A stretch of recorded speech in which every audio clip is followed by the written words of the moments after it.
Lipat tayo dun sa kabila. Dito na ako ma, okay? Ay hindi, lipat ako sa Manila. Winter, Spring, Summer, or Fall. Tuloy ang buhay sa Canada. Sumabay lang sa atin yung bunsong prinsesa natin. Lipat tayo dito sa sasakyan ni Mahal Arena. Dito sa tabi ni Mahal Arena. Suot lang tayo ng seatbelt kasi importante yan. Yun mga kainis, ano? Tingnan nyo yung sasakyan ni Mahal Arena. Bagong linis yan. Sabi niya, bagong linis sa sasakyan ko, dahan-dahan ka sa pag-upo dyan. Baka mamaya mamantsahan yan. Yan, so driver natin ngayon si Mahal Arena. Tapos kahapon kasi nilinisan niya tong sasakyan, yung loob ng sasakyan, all over, everything. Yan, kaya kung napapansin nyo, malinis daw sabi niya. Yan, malinis yan. Yung upuan lang. Kala ko naman pati nilinis. Hindi, mukhang malinis naman malinis naman no? Yan. Siyempre naman talaga, mukhang hindi na mapapalitan tong sasakyan ni Mahal Arena, mga kainis, Okay pa naman to no? Okay pa naman Pero siyempre si Mahal Arena, may balak pa rin siyang bumili. Balak niyang bumili ng kotse pa rin. Anong kotse mo gusto mo, di ba? Ayaw lang SUV. Ayaw mo SUV yan kasi kung bibigyan mo ako, di okay lang. Bibigyan lang pala. Walang problema dyan. Basta bigyan mo pambayad. Yan, so balak bumili ni Mahal Arena pag meron siya nakitang gusto niya talaga. So hindi muna nagmamadali, mga kainis. Hindi muna nagmamadali. Hindi pwedeng pwedeng next year. Yan, pwedeng next year. Pero sabi niya, babayaran niya ng cash. Ayaw niya munang mangutang sa bangko. Yan, mga mga worth mga 4,000, 5,000, yan, ganyan. Di ba ma? Yan, mga pero ang balak naming bilhin yung mga hindi Asian car. Mga yung mga American cars. Yan, yung parang mga madadali ang piyesa. Kasi sabi nila, yung mga Japanese cars daw, mga Asian cars ay mahal. Kahit na mataas ang mileage, mahal daw talaga ang bentahan. Unlike doon sa mga American cars, mas mura ang bentahan. Halimbawa 240,000 ang mileage, daw yun mga kainis, parang mga nasa 9,000 pa rin daw ang bentahan ng mga Asian cars. Unlike sa mga American cars, kahit na mga nasa 200 mileage yan, nasa mura. Siguro mga nasa 4,000, yan, mga ganyan. Sabihin natin 5,000, mas mura daw. Marami kasi akong pinagtanungan. American cars, yung mga Ford, yan, Ram, Dodge, yan mga yun mga GMC, Chrysler, yan, mga Asian car, yan yung mga mga Toyota, Honda, di ba mga kainags? Hyundai, alam ko Hyundai, yung Asian car yan yan yun. Kaya pag bibili ka, na lang, American cars na lang, dito lang pa. Tsaka madali yung pyesa. Tapos pupunta nga pala tayo ng ngayon, ng mamaya, pag sinuli na natin doon sa Mahal Arena, punta naman tayo ng Canadian Tire kasi bibili ako ng goggles yan dito. Kasi pupunta kami sa sa Abraham Lake, yan, kasama ko ang tropang Itlog. Yan sila Jedi Cycle, kasama ko sila. At magsiswimming kami doon. Hopefully makapag-swimming pa kami kasi nga maano pa yung araw, mainit pa kasi August pa lang naman ngayon. Di ba? Ayos yun, exciting yun. Talagang adventure, di ba? Magkakaya kami doon, tapos adventure. Ang punta namin doon sa Abraham Lake, madaling araw mga kainags, Actually, bago magmadaling araw nandoon na kami. Ang alis namin dito sa Edmonton mga alas 10 ng gabi. Dating namin doon mga alas 2 siguro na madaling araw. Yan. Parang kailan lang Parang kailan lang si Mahal Arena, galing na galing na mag-drive. Dati wala pa akong tiwala rito, parang kinakabahan pa ako pag siya yung nagda-drive So after 4 years ago naman After 4 years ago, nung nagsimula siyang mag-drive, nag-aaral mag-drive, very confident na tayo kay Mahal Arena. Di ba? Full-fledged certified driver. Dito na tayo. Dito na, so hiramin mo natin sa Mahal Arena. Ano yan? Ay, ano nangyari rito? Ay, baka nauhaw. Ibon, kawawa, tingnan natin. Kawawa naman. Ano nangyari dito sa ibon na to? Ibon! Ay hindi, nag-ano lang pala Napagod lang mukhang nauhaw. Ang bihira, no? Parang ano no? Parang yung mga nakita ko dun sa Pilipinas dati nung college ako, no? Yung susi, balik mo sa Yung college ako, mga kainig. So, kiss mo na. Yung susi, ay balik mo sa Oo, babalik ko. Tatawagan kita mamaya.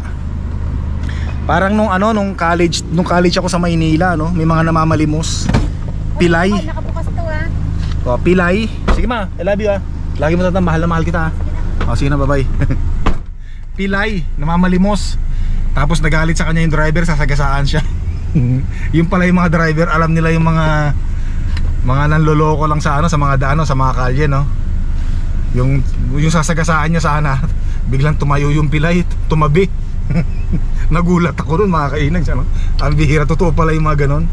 Mga nagpipilay-pilayan para makapagpanlimos, ano? Yung pala, hindi naman pala pilay. Parang ganoon din yung ibon na nakita natin. Susut na ako ng salamin at masilaw, mga kainag, no? Ay, nako po. Soli na natin yung susi ni Mahal na Reyna, mga kainag, no? Yan, no? Alin? Sigurado nakalak yun. Sige na. Sige na. Ahalik pa ako umalis na kaagad kasi sa amoy na siya, amoy niluluto niya na yung amoy na siya, yung mga niluluto niya. Kaya pagka may amoy na siyang mga amoy na yung mga dumidikit na yung amoy ng mga niluluto niya sa katawan niya, doon sa damit niya. Hindi, ayaw na magpahalik noon, mga kainig. Sana double check na natin. Yan. Ayos. Parang batang no? Ayaw magpahalik Tapos sa kagabi nga pala, mga kainags, nako, nung natulog ako, hindi na ako nagsuot ng short. Hindi na ako naka-short, naka-pajama na ako. Tapos nakasuot na ng medyas. Tapos nakasuot na rin ako ng long sleeve, parang long sleeve sweatshirt habang natutulog kasi malamig na, mga kainags, medyo malamig na. Although kaya pa naman yung lamig sa ngayon. August pa lang naman ngayon kasi yung klima siguro ngayong araw na to tsaka nung mga nakarang araw ay medyo maulan-ulan ng konti at makulimlim. Yan. Pero sisikat pa naman ng matindi si haring araw sa mga dadaan na linggo.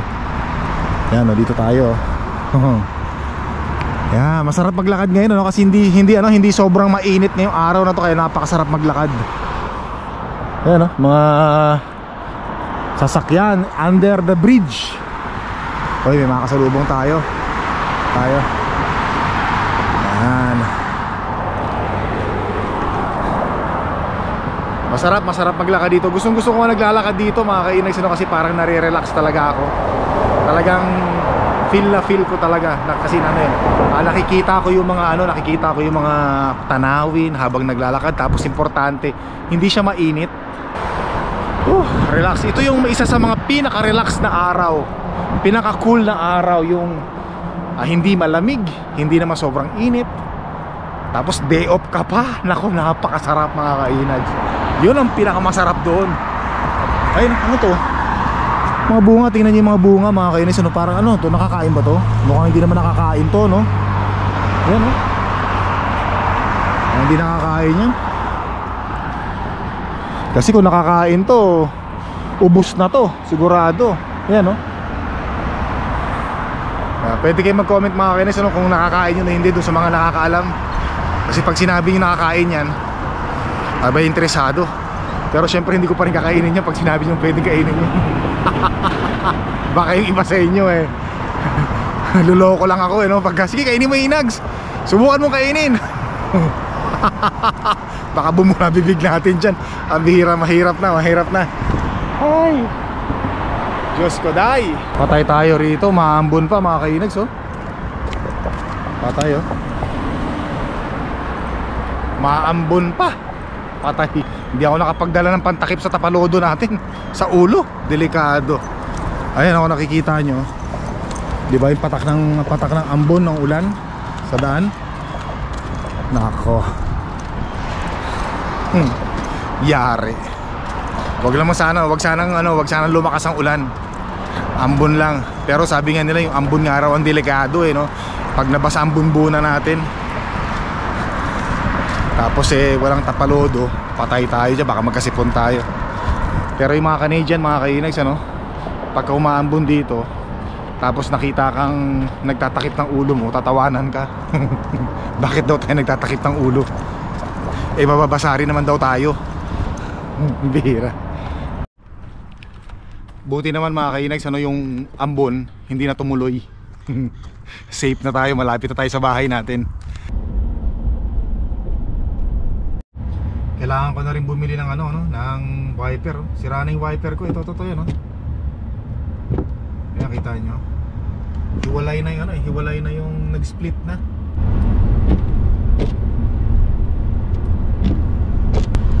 Umulan pala rito, no. Doon sa atin ambon lang. Minsan magugulat kayo, no, halimbawa doon sa lugar ninyo hindi umuulan, tapos pag nasa gitna ka na habang nagmamaneho ka, magtataka ka bakit biglang umulan. Yung pala may mga ganong klase, ano, nahahati. Yung kahati umuulan, yung kahati hindi umuulan, ambon lang. Yan, dito basa yung ano, basa yung semento rito, yung ground mga kainags, ano, dito sa may North Gate, oh. Sa atin hindi basa yung ano natin, yung semento natin, hindi umulan eh. Basa, oh. Yan. Mabuti naman, oh, tumirik na kahit papaano si Haring Araw, kahit papaano. At gumanda-ganda na. Madaling matuyo yung mga ano na yan, madaling matuyo yung mga basa na yan mga kainags, ano. Yan, tara dito muna tayo sa ano, nandito tayo ngayon sa Canadian Tire kasi nga sabi ko bibili tayo ng goggles kasi balak naming mag-swimming. Pag nandoon na kami sa may ano, sa may Abraham Lake. Maganda kasi yung lake doon mga kainags, ano, talagang nakakainggan yung mag-swimming. Sabi ni Jedi Cycle, ilang beses na siyang nakapunta roon eh. Balak nating mag-swimming sa malinaw at malinis na lake ng Abraham. Yan, dito tayo. Ito yung hinahanap natin mga kainags, ano, goggles. Ito yung mahal. Ito yung mas mahal kasi magandang quality nito eh. Yung talagang hindi pinapasok ng ano, ng tubig. Ito siguro, tingnan natin. Double check muna natin mga kainags. Hanap muna tayo ng maganda-ganda talaga. Yan, sabi dito, yan, oh, no leak. Yan, okay to. Okay to mga kainags, ano, kasi meron ako nakita sa ano dati, hindi ko pa binili sa ano, sa Costco, $20, 3 piraso. Hindi ko pa binili. Sayang, ngayon pumunta ako sa Costco, wala na. Eh kapareho lang ng presyo nito. Ito, $20, 1 piraso lang. Pero yung sa Costco, $20, 3 piraso. Sayang. Ganun talaga eh. Next time bili tayo. Bili kagad natin. Tapos naghahanap ako ng wiper dito mga kainags, ano, bibili tayo ng wiper para doon sa truck natin. Sira na, 1 piraso lang yung sa driver seat lang. Yan, ito. Hanapin natin to. Ito yung pinaka cheapest eh, $21. Ito mga kainags, ano, bali $26 siya. Ito na lang, 22. Ito yung kailangan natin, kuha tayo. Yan, tapos tiningnan ko rin sa Google kung anong size nung sasakyan natin nung para sa wiper. 22 nga mga kainags, 22 nga. Yung Speedo, $12 lang pala mga kainags yung Speedo. Nagulat ako, binayaran ko $40 lang eh, no. Sabi ko, bakit $40? In-expect ko $50 eh, kasi yung Speedo pala $12 lang. Ayos. So ikakabit na rin natin to ngayon, ano, yung wiper blade natin, ikakabit na rin natin sa truck natin para wala nang problema, para mapalitan na natin. Yan. Tapos excited na ako talaga doon sa ano, Abraham Lake mga kainags, ano. Kasi malinaw daw doon, tapos gusto kong sumisid sa ilalim ng tubig, sa ilalim ng lake. May goggles tayong suot. Gusto ko makita yung linaw ng ilalim ng lake. Tapos magba-vlog tayo doon sa ilalim ng lake, oh, diba? Palitan ko na to. Ito, kung napapansin nyo, sira na, oh. Ayan, oh. Nakalaylay na, no? Sira na, oh. Ano yan eh, nasira yan last winter. Kasi pagka nagwi-winter, doon sa mga hindi nakakaalam, pag nag-frozen kasi ito, 'di ba? Halimbawa nag-snow, 'di ba? Nag-snow. Frozen 'yan mga kainags, ano, ito, dumidikit 'yan sa ano, sa snow, sa windshield natin. Kaya pagka pinuwersa mo minsan, kasi matigas 'yan eh, nakadikit eh, frozen eh. Pag pinuwersa mo 'yan, 'yun ang dahilan kung ba't nasisira 'to. Kasi nakadikit pa 'to. Kaya pag sa winter, winter, usually pag pinapark na namin sa sasakyan namin, tinataas namin 'yan, ganyan. Para kung sakaling ida-drive na namin, ibababa na lang namin para hindi masira yung ano, para hindi masira yun. Kaya lang minsan, syempre, hindi maiwasan talagang ganyan. Especially pagka cheap, mura yung mga wiper na nabibili natin, ano. Last year, at least sinabot siya ng 1 taon. Palitan ko muna mga kainags, sandali lang ha. Ayan, oh, so natanggal ko na siya mga kainags, ano. Nakaano lang naman to, nakahook lang naman yan, papasok mo lang naman na ganon. So natanggal ko na siya. Papalitan na natin ng bago, tanggalin ko muna to. Palitan natin ng bago. Medyo tricky lang to eh. Medyo tricky to eh.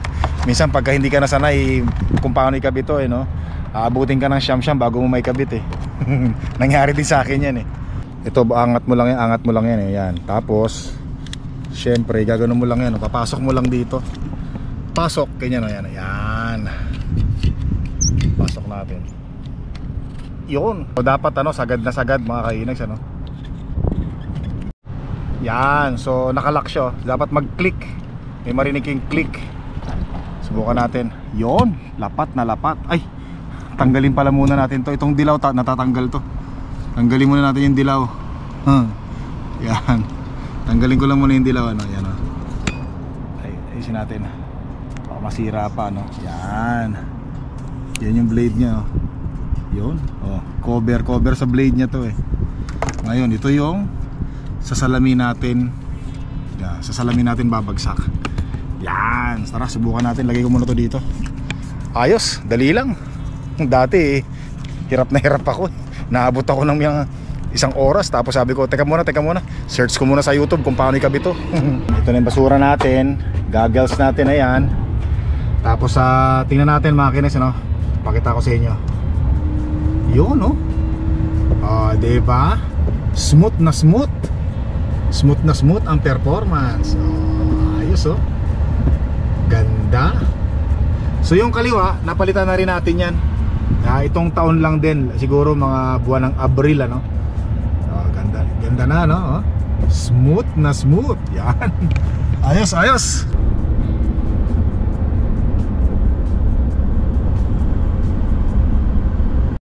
Ito sa fall mga kainis sa fall season, naku ang gaganda ng mga dahon na yan Di ba naipakita ko na rin sa mga previous vlogs natin yung mga yan mga dahon na yung mga puno na yan. Ganda niyan sa fall, mga October. Ganda niyan. Ngayon green na green pa siya Ito banggaan disgrasya Wala sanang may manasaktan.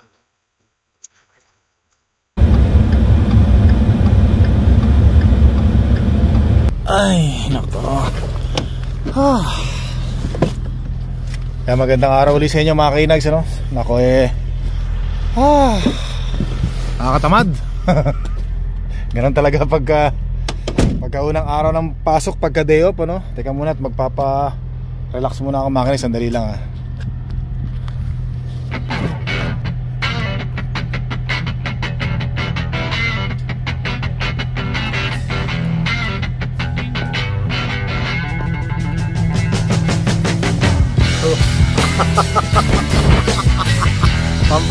pampagana lang mga kainags pampagana lang, pambihira naman Ay, papasok muna tayo ngayon. At nako, talaga naman alam nyo naman pagka galing ka ng 2 araw na day off mga kainags galing ka ng 2 araw na day off, masyado kang nag-enjoy, na-enjoy mo ang day off, nako, nagawa mo yung mga gusto mong gawin. Tapos yung first day yung magsisimula ka pa lang ng trabaho, yun ang mabigat sa paa, nakakatamad. Yan. Pero mamaya naman ng konti pagka nasimula na nating magtrabaho, mawawala rin itong nararamdaman natin na to, yung katamaran. Katamaran sa first day ng pagpasok sa unang araw mula sa bakasyon Teka muna. Hoy, yung itlog baka may pangalan yan Ingat pare. Maliwanag, hindi ako nakapagsombrero Yan mga kinis, maraming salamat. Hanggang sa muli.